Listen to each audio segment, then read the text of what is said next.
తమ్మినేని సీతారాం గారికి no relief అండి. అసలు మాజీ ఎక్కడున్నాడు? ఇది జరుగుతున్న చర్చ. మరొకవైపు తమ్మినేనికి హైకోర్టులో ఎదురు దెబ్బట. ముందస్తు రక్షణ కల్పించమంటే మేము కల్పించమనేశారు. ఇక ఢిల్లీకి జగన్మోహన్ రెడ్డి గారు ఢిల్లీకి వెళ్ళబోతున్నారట. అంటే ఏ అంశంలో ప్రధానంగా ఆయన ఢిల్లీ వెళ్ళబోతున్నారు? లోకల్ వాళ్ళు ముందున్నాయి. అలాగే బీజేపీకి వాళ్ళు ఏ తీర్మానాలు చేసినా సరే దానికి వీళ్ళు సై అనడం ఇది ఒక కీలకంగా మారింది ఆంధ్రప్రదేశ్లో. ఇటు కూటమిలో వాళ్ళు ఉన్నారు, జగన్మోహన్ రెడ్డి గారు వాళ్ళకైతే వ్యతిరేకంగా కూడా ఏది చేయట్లేదు. అసలు ఎందుకు అండి చేయాల్సి వస్తుంది? అసలు ఆయన ప్లాన్ ఏంటి అన్నది మరొకటి. ఇక పవన్ కళ్యాణ్ గారు వరుస సమావేశాలు, మొన్న శస్త్రచికిత్స జరిగింది, అయినా సరే ఆయన వరుస సమావేశాలు చేస్తున్నారంటే లోకల్ వారిలో తన ప్రాధాన్యత పెంచుకునే విధంగా అడుగులు వేస్తున్నారా? ఇక పవర్ పాలిటిక్స్, కాపు సెంట్రిక్గా సాగుతున్నవి అంశాలు. ఆంధ్రప్రదేశ్లో ఏ చిన్న గొడవ జరిగినా, ఏ పెద్ద గొడవ జరిగినా, లేకపోతే అది మర్డర్లు అవనివ్వండి, ఇంకోటి అవనివ్వండి, అంతా కాపు సెంట్రిక్గానే నడుస్తుంది. ఒక్కొక్కరు ఒక్కో రకంగా మాట్లాడే పరిస్థితి. వైసీపీ కాపు, లేకపోతే జనసేన కాపు, తెలుగుదేశం కాపు, లేకపోతే ఇంకొక కాపు, ఇవన్నీ కూడా వర్గాలుగా విడిపోతున్నాయా?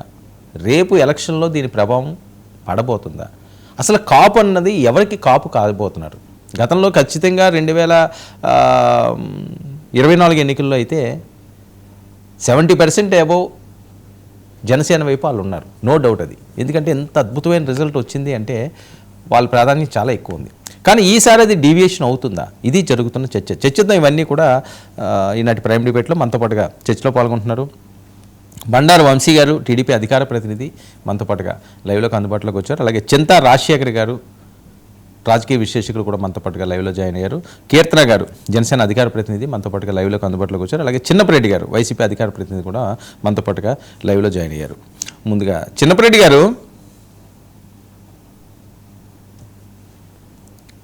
నమస్కారం సార్. సార్ వినిపిస్తుందా? ఓకే.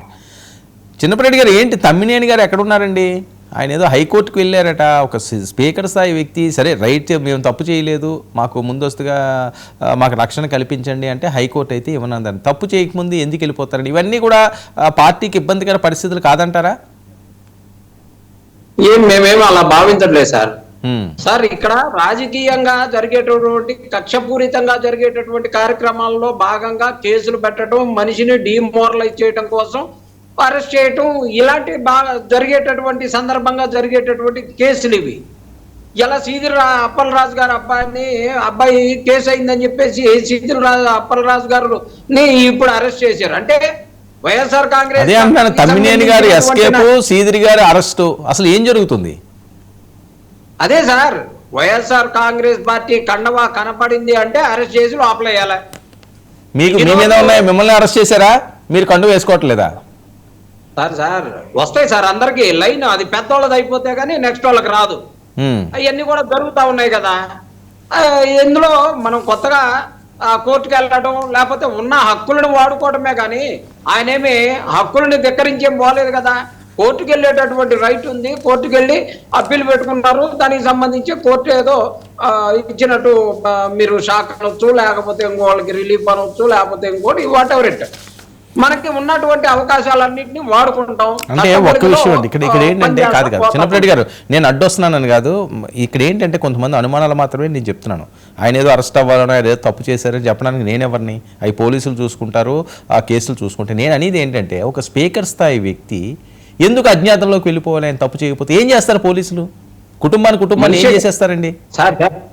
సార్ వర్మ గారు, పవన్ కళ్యాణ్ గారు పిడుగురాళ్ళు వెళ్ళి జగన్మోహన్ రెడ్డి గారు అంత ల్యాండ్ ఆక్రమించారు, ఇంత చేశారు, సిమెంట్ ఫ్యాక్టరీకి దోచేశాడని చెప్పేసి పోయి వచ్చారు.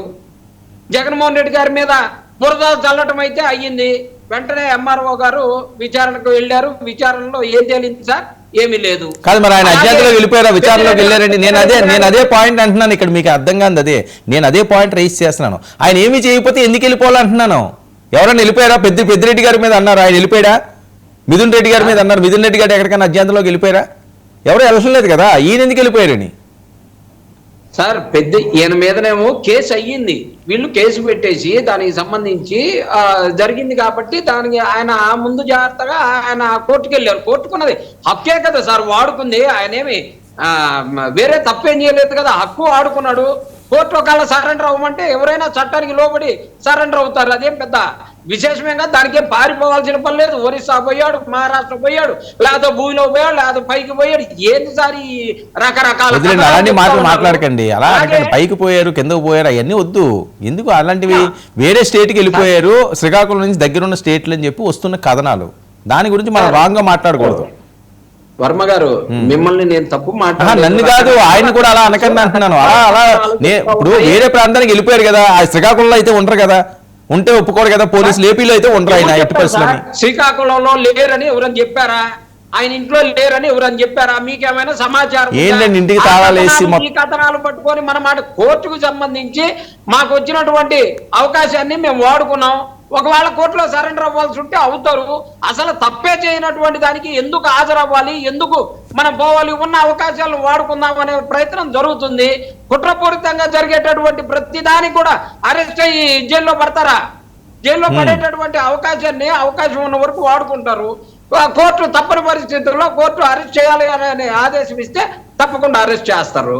ఇలా ఎన్ని జరిగినటువంటి సార్, ఇప్పుడు దాకా నేను అనేది ఏంటంటే, కక్షపూరితంగా జరగకుండా ఇవి చట్టబద్ధంగా ఎక్కడైనా తప్పు జరిగి ఉంటే ఎవరిని అరెస్ట్ చేసినా మనం కాదనో, లేకపోతే ఇప్పుడు పెద్దిరెడ్డి రామచంద్రారెడ్డి గారి పొలాలకు సంబంధించి అంత దోచుకున్నారు, ఎంత ఆక్రమించారని హెలికాప్టర్ వేసుకొని పవన్ కళ్యాణ్ గారు పోయారు సార్.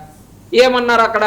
ఏమీ లేదు. అలాగే కడపలో సజ్జల రామకృష్ణారెడ్డి గారి తాలూకు అంత దోచేశారు, ఎంత దోచేశారు, గందరగోళం అన్నారు.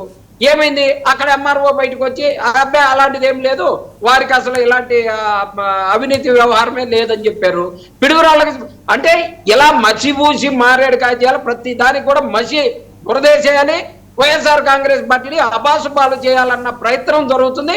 ఆ ప్రయత్నంలో జరిగేటటువంటి దాంట్లో మనం దోషులం కాకూడదు, లేకపోతే మనకున్న అవకాశాలను వాడుకోవాలన్న ప్రయత్నమే జరుగుతుంది. కానీ దానికి మా తమ్మినేని సీతారాం గారు అక్కడికి పారిపోయినటువంటి సమాచారం మాకేం లేదు. అలాంటి దౌర్భాగ్యం కూడా మాకు అవసరం లేదు. చట్టాన్ని గౌరవిస్తాం, అవసరమైతే చట్టానికి లొంగిపోతాం, మాట్లాడతాం, చట్టానికి పోయి కోర్టుకి సరెండర్ అవుతాం. ఏం తప్పే ఉంది? ఒకవేళ మా మీద అన్యాయంగా కేసు పెట్టారని కోర్టు నమ్మింది అనుకోండి, ఈ కోర్టు కాకపోతే సుప్రీం కోర్టుకి వెళ్తాం, మాకు అవకాశం ఉంది కదా.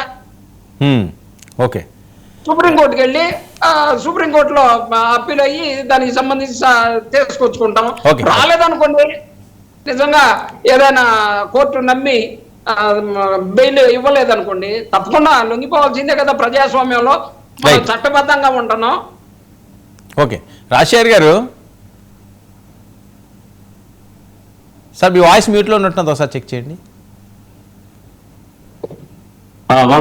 ఓకే, రాజశేఖర్ గారు, ఈ అంశాన్ని ఎలా చూడాలండి? ఇప్పుడు ఒక కేసు పెడితే ఒక స్పీకర్ స్థాయి వ్యక్తి అజ్ఞాతంలోకి వెళ్ళడం అన్నది ఏ తప్పు జరగకుండా బలవంతంగా ఆయన ఏదైనా చేస్తారని భయపడి వెళ్ళిపోయారు అనుకోవచ్చా? అలా ఏం లేదండి. ఇప్పుడు రకరకాల ఆప్షన్స్ ఉంటాయి. ఫస్ట్ ఆఫ్ ఆల్ ఆయన తప్పు చేశారా లేదా అని ఆత్మసాక్షి తెలుసు, అది కోర్టులో రుజువు అవుతుందా లేదా అని తెలుసు. ఒకవేళ తప్పు చేసినా సరే దాంట్లో పెద్ద ఇబ్బంది ఏముందండి? అక్కడ ఢిల్లీలో ఒక ఆఫీస్ ఉంది, వాషింగ్ మెషిన్లు అమ్ముతారు. అక్కడికి వెళ్ళి బురద అంటిన మొత్తం తీసుకెళ్లి అక్కడ వేసేస్తే మొత్తం క్లీన్ గా తళతళలాడే తెలుపుతో బయటికి వస్తారు. సో సువేందు అధికారి, హిమంత బిశ్వ శర్మ వీళ్ళందరూ వేసిన 1000 కోట్ల దేని తప్పించుకోగలేని 4 కోట్ల కోసం ఆయన ఎందుకు అంత హైరాణ పడతారండి? అదే అంటున్నాను నేను, అదే అంటున్నాను, ఎందుకంత హైరాణ పడతారు? వాషింగ్ మెషిన్ షాప్ కి ఏమైనా వెళ్ళారేమో కడుక్కోవడానికి, అంత ఇబ్బంది ఏముంది దాంట్లో? ఓకే, సో ఏ ఇబ్బంది లేదు. ఉంటే ఇబ్బంది లేదు. ఉంటే కనుక వాషింగ్ మెషిన్ లో వేస్తే అయిపోతుంది కదా. మన దేశంలో గత 12 సంవత్సరాలుగా వాషింగ్ మెషిన్ లో వేస్తే ఎంత బురదంచినా కానీ తళతళలాడే తెలుగుతో బయటపడే వాషింగ్ మెషిన్లు ఉన్నాయి కదా. ఎంతమంది నాయకులు బయటికి రాలేదు, ఎంతమంది మీద అభియోగాలు పెట్టలేదు, ఎంతమంది బ్యాంకులు ఎగ్గొట్టలేదు, ఎలా క్లీన్ గా బయటకు వచ్చారు. ముఖ్యమంత్రులుగా ఉన్నారు, కేంద్ర మంత్రులుగా ఉన్నారు, రాష్ట్ర మంత్రులుగా ఉన్నారు. పెద్ద విషయం ఏముందండి దాంట్లో? ఇది ఇది ఇది ఇలాగా మెసేజ్ మనం ఇవ్వాల్సింది ఏముంది అందులో విషయం అని. తప్పు అయితే తప్పు జరిగితే దాన్ని శిక్షించాలండి. ఏమండి, శారదా చిట్ ఫండ్ స్కామ్ లో ఉన్న వాళ్ళు ముఖ్యమంత్రులు. పశ్చిమ బంగాల్ ముఖ్యమంత్రి ఎవరు? సరేలేండి, మనం వేరే దేశాలు కాదులేండి, ఆంధ్రప్రదేశ్ లో ముఖ్యమంత్రులు చేసి మీరు ఏమి ఇస్తున్నారు సందేశం? నరేంద్ర మోడీ మాన్సీ సోని అనే అమ్మాయిని లైంగికంగా వేధించారని ఆమ్ ఆద్మీ పార్టీ ఎమ్మెల్యే చెబితే నిండు అసెంబ్లీలో ఈ రోజున ఆయన బీజేపీ మంత్రి. ఏముందండి, సింపుల్, చొక్కా మారిస్తే అయిపోయి, ఏమి ఉండదు. క్లీన్ గా, అంటే వాషింగ్ మెషిన్ లో వేస్తే క్లీన్ గా బయటకు వస్తారు. ఓకే.